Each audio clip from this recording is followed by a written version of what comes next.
And we are rolling. 3, 2, 1, and let's begin. Hello, everybody. Dr. Stephen Green here, and I want to welcome you. Welcome to what is basically podcast 1, the first official Make the Grade podcast. And thank you for listening. My intent is to provide you with value, provide you with takeaways, things that you can put into action right away. And today I'm going to start what will be the first of a series of 3 podcasts, which are going to essentially address the 3 primary services that Make the Grade works with and what we do with families. So today's podcast will address academics. Podcast number 2 will address SAT and ACT test prep. And number 3 will address maximum education, which is the title of a book that I've authored and published, which will talk about how to study, how to manage time, how to manage information, how to be a better student. So today we're going to get into the first one. And this is academics. When I define academics, what I am suggesting is any level of math or any area of science. These are my 2 areas of specialization and expertise. As I mentioned in podcast 0, my intro one, I have a teaching certification, state issued, education degree, educational doctorate, 23 years experience. And I'm not saying this really to toot my own horn, except to say I do have a lot of experience. I've worked with over 11,000 children, and everything has a plan. And I'm also a parent. So as a parent listening to this, or somebody who has a child listening to this, I want you to understand, I look at this from an educational standpoint, as an educator, as a tutor, as an academic, but I also look at it as a parent. And parents have lots of concerns, of course, and I want to try to address some of them today. So let's get right into it. Number 1, when I talk about math, I'm starting essentially with about a 5th grader, pre-algebra. Sometimes it's called general math, going into algebra, algebra 2, geometry, pre-calculus, math analysis, calculus. That's about the range. Now, in terms of an age, that'll typically take a child from about 10 years old, 9 years old, up through college. It's a very broad range. Some people, math comes very, very easily. Some people it doesn't. It's very challenging. So that's one thing I address. In terms of science, it is typically the sciences that have a lot of math in them: chemistry, physics, and also biology. So let me start with this and just say, why would somebody seek out tutoring for an academic subject, and what would their expectation be? So it's not always about grades. The most obvious answer to that is that their child is, or the person is struggling and maybe even failing a class, or not doing well on tests, or not handing in homework, or just not understanding. And that, of course, does happen. Sometimes, though, people just get behind for a little bit, or they get overloaded, and they just don't know how to come back from that or cope with that. So there are many reasons why people originally come to the table. The most common one is a concern over grades, but there's a long list of other ones. Timing. Sometimes their overall course load. Some people have lots of classes that are challenging, and something has to give in one of them. And unfortunately, it's the math or the science where that happens. Sometimes it's just a lack of liking a subject. Sometimes it's the teacher and the student just aren't seeing eye to eye. In any case, the first step, the first thing I would always do with any child is do some sort of assessment. We need to figure out, where are we right now in the process? What is going well? What is not going well? Where are the gaps? Where do we need to do to address these? Number 2, we look at the timing. What is imminent? What's critical? Is there a test in 2 days? Is there a test next week? Is there a final coming up? Is there a midterm coming up? Is there a paper due?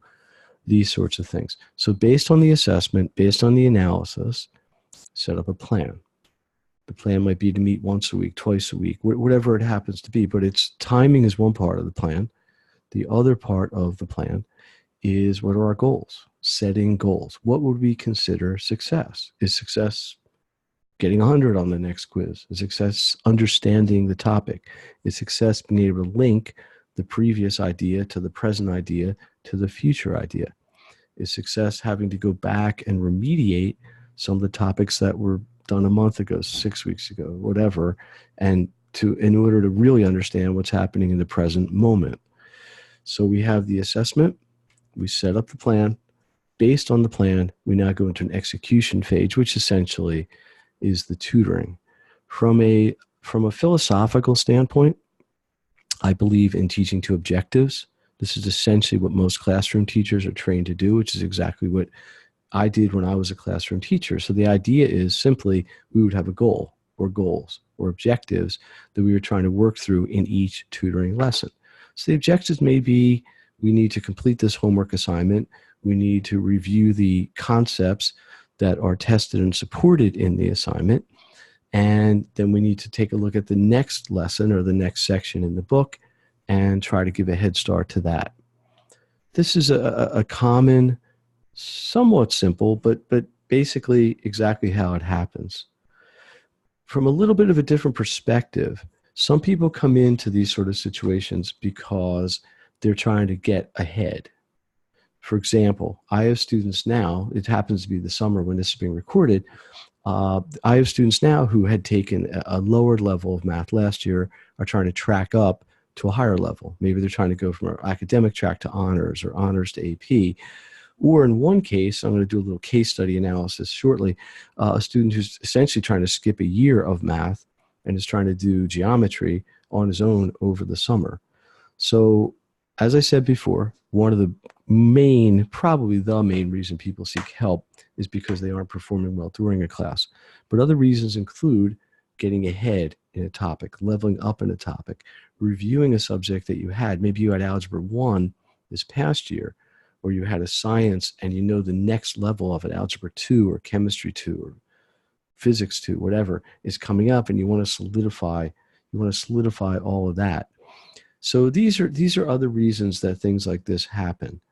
But ultimately, this is all about trying to work towards goals and work towards results. And that's really, I think, where the most important stuff happens. It's hard to work to a goal if you don't know what the goal is. That's why the process, having an assessment, creating a plan, the plan works towards goals, executing to achieve the goals, reevaluating, and then doing it again. So one of the things you can do as an analysis, because one of the things I'm trying to really get with in this podcast is to give people actionable things that they can do, is do an assessment. If you or your child is struggling, try to figure out why. Where is the breakdown? Is there a certain type of problem they can't do, a certain concept they're not understanding?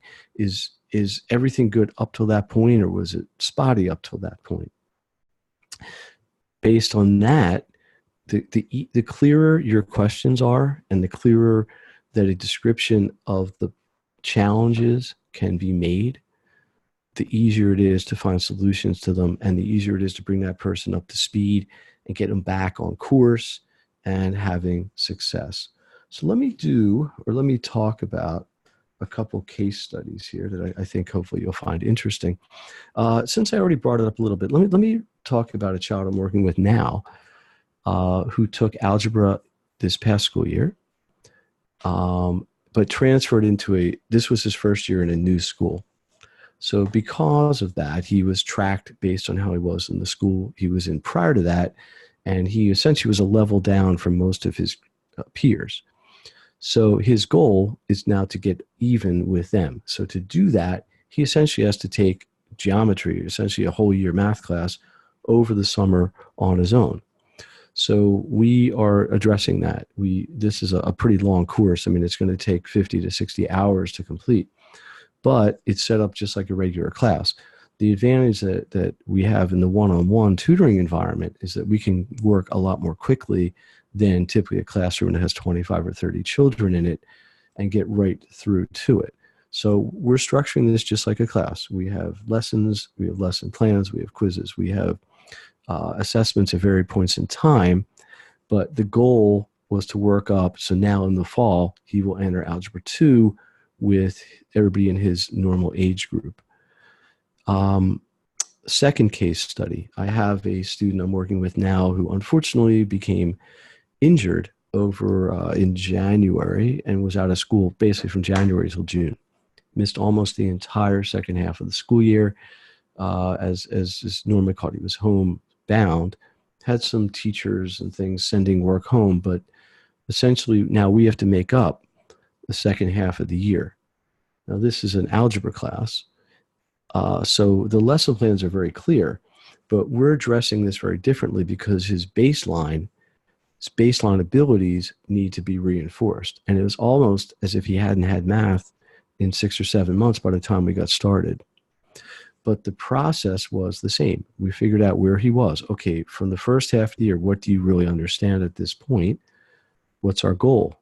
Our goal is to complete and have mastery of this entire subject by the end. And we set up a plan. Over 8 weeks, we're going to do this week 1, this week 2, this week 3, this week 4, and so on and so on. And actually right now we are exactly 4 weeks into it, and it's going well. So this is another potential reason that people will engage in academic support. Third one is the most common. I had a student who just was really struggling. In fact, she had failed the entire second marking period and the midterm. And when we started working together, really had very little understanding of biology. This was a science case study. Just didn't get the ideas. Wasn't up on the vocabulary. There is a lot of memorization. You just can't get around that in a class like this, and just was basically giving up. Unfortunately, what we did was we said, okay, let's just completely focus on the next unit. We're going to need to go back and do it, but for right now, let's not worry about what came before or what's going to come after. Let's just focus on what's happening right now. And again, this is, I think, very good and very appropriate advice for a parent who's trying to oversee a student that's struggling a little bit is what's due tomorrow? What's due the next day? What's due at the end of the week? So we focused on the unit, which in this case happened to be cells, mitosis, cell division. And I showed her a lot of different ways to take notes, a lot of different ways to process information, a lot of ways to think out of the box. So one of them, which I'll share with you, is this. Just because a student is taught information one way doesn't necessarily mean you're going to be quizzed or tested on it the same way.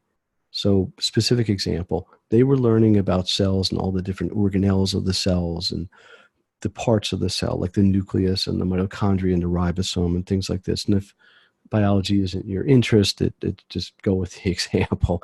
Anyhow, one of the ways they could have been tested was just a rote recall. Okay, here's mitochondria, what does it do? Which, by the way, is it makes energy for the cell. Here's the nucleus, what does it do?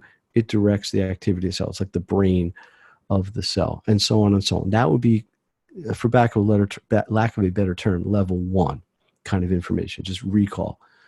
A second level, a little more complicated, might be, well, how do these organelles work together to accomplish the myriad of tasks a cell has to do? What information does the nucleus have to send to other parts of the cell, like the ribosome or whatever, to get it to do its job? And then the third piece, which would be even bigger, would be to tell the whole story in more of like an essay.